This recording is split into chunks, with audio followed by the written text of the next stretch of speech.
Yo. Ladies and gentlemen, all the hip hop heads worldwide, tengo el honor de presentar al único, inconfundible, the one and only EllMatic, yo.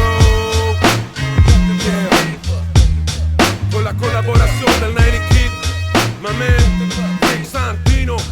Give it up, give it up. Welcome to Fan Talk. I'm your host Selector, and today we'll discuss Game 23 of the Bundesliga, Hertha BSC at home versus the first FC Köln. And just like at the beginning of the game, where the players and fans had a minute of silence for the victims of the terror attack that happened in Germany, I need to take a minute of silence for Hertha BSC and their performance in this game.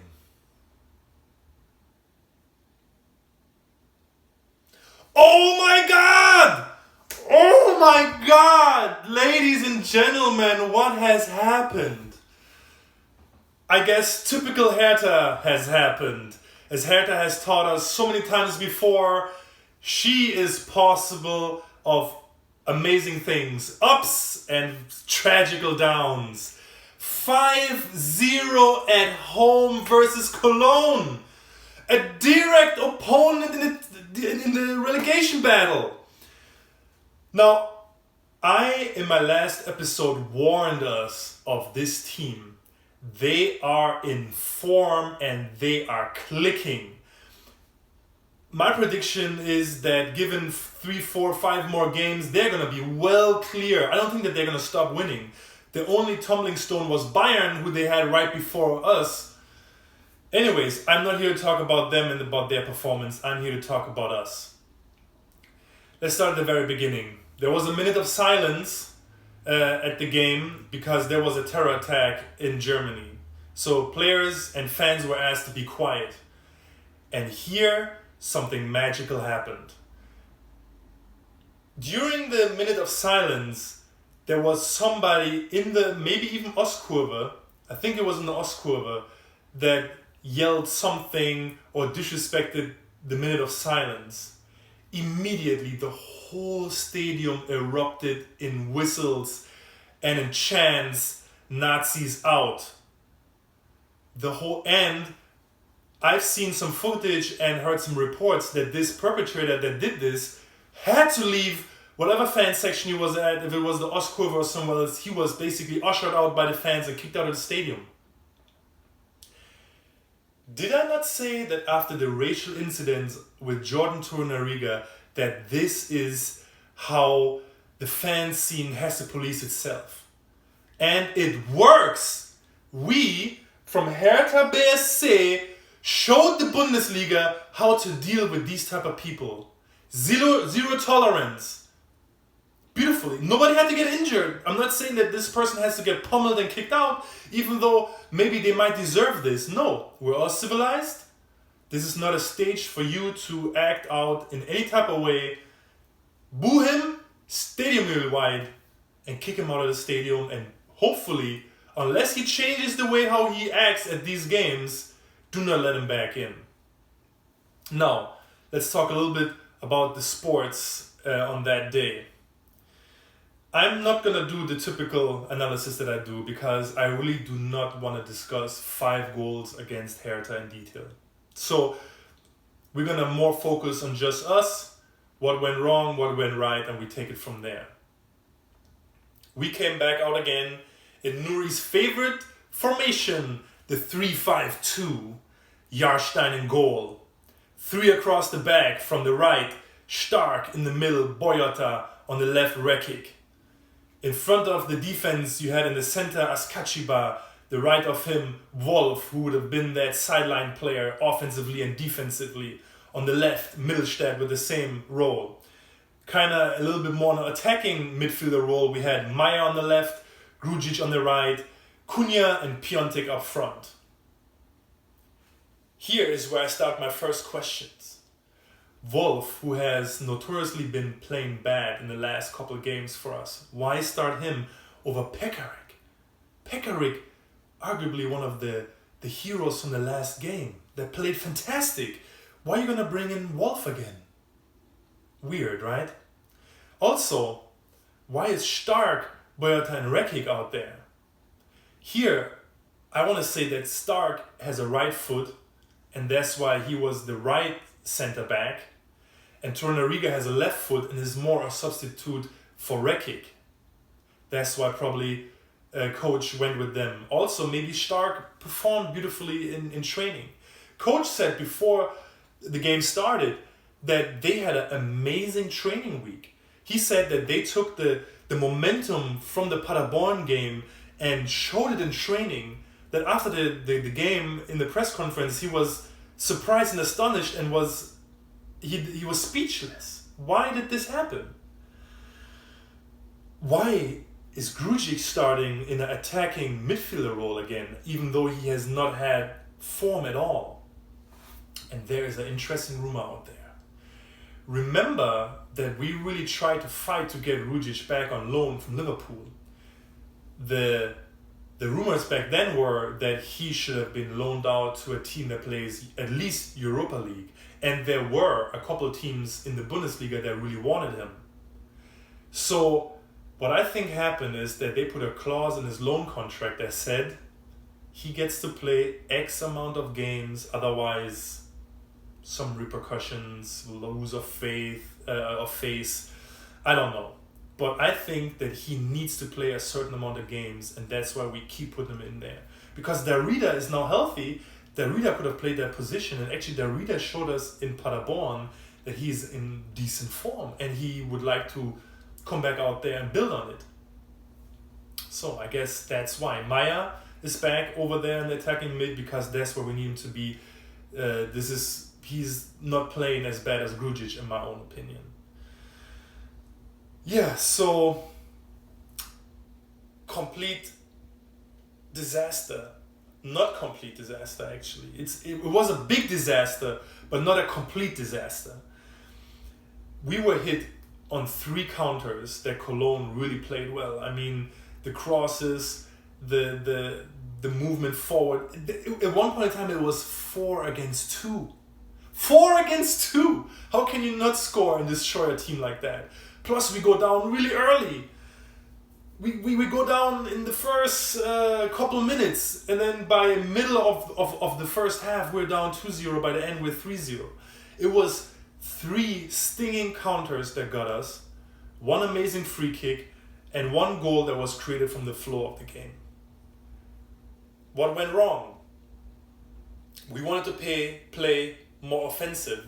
That means we committed a couple of bodies more forward, and apparently we did not cover on free kicks, on attacking movements forward. We did not have the security blanket of 1 or 2 players that kind of attack once defensively attack a ball carrier once they try to counter us. That was completely gone. And of course, if you're down 3-0 at half, coach is gonna be making some changes. Who came in? Let me see real quick. We had Darida for Meyer. I heard in the press conference that Meyer was hurt, that's why he had to come out, and that's why Grujic wasn't subbed out. And then Luka Bacchio for Cunha. I don't know why he didn't come on for Wolf. It's a little bit weird. So according to the coach, he had to react to what was happening on the field and couldn't make too many tactical adjustments. Man, it's a couple of days I've been played and it still bugs me. It's 5-0. I mean, we were not the only ones that lost 5-0. Gelsenkirchen lost 5-0 to Leipzig, and there were some other blowout victories, so maybe it was just the day, but no. I think that Nuri saw the great training week and tried to be more offensive, and apparently the tactics that he instilled in the team didn't account for these type of counterattacks that Cologne is currently really good at. So I think we got a false security from the victory against Paderborn. However, we controlled most of the game. We had about 62% ball possession. This makes it difficult for Hertha. We are not good at this. We are better when we can counter and come from a defensive stance. I've said this many times before. This is usually how you play away. At home, you are forced to play different. So what did Nuri do? He tried to play balls to the strikers who would then lay it off to Maya or Grujic with a lateral pass and then try to do a 1-2 with the winger. But Cologne, who was out there in a 4-4-2, did it really well defensively. They ran a lot. They really defended away everything that was happening. They had a good game. Markus Gisdol, their coach, is really tuning them very well. So, yeah, we got a little bit better offensively with some movements forward, but there was crosses were still not accurate, and there was still not that 1-2 synchronized play from a striker going forward, laying the ball off, somebody plays it through for him, and we're, Cologne was playing kind of defensive and kind of deep. It made it very difficult for us. Nonetheless, you can now see a little bit of an offensive concept. So there was growth offensively. However, it's not good to have offensive growth and defensive, diminishing the defense at the same time. So we need to get back to the drawing board, and I think tactically the coach needs to change up a little bit. This is kind of all I really want to say because I'm really frustrated. I must say a lot of bad things that are not objective at this point in time. So in an overall conclusion, this was a horrible game for Nuri. It was arguably a game where you would be like, oh, let's get a new coach, guys, we need a new coach, otherwise we're really going to go down. What signal is that going to send? Nuri stays for now.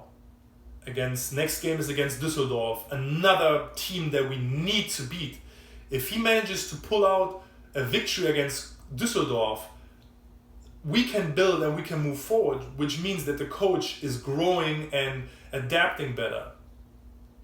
Like I said, Cologne was in form. So this was a very difficult game, and apparently Nuri learned a hard lesson here. So let's see if he can carry on. Also, if we were to let go of him right now, what message would that send to the team? I mean, 2 games ago, Klinsmann left. Now, if we immediately kick out Nuri, there's gonna be some insecurity. We need consistency. We need everybody to calm down.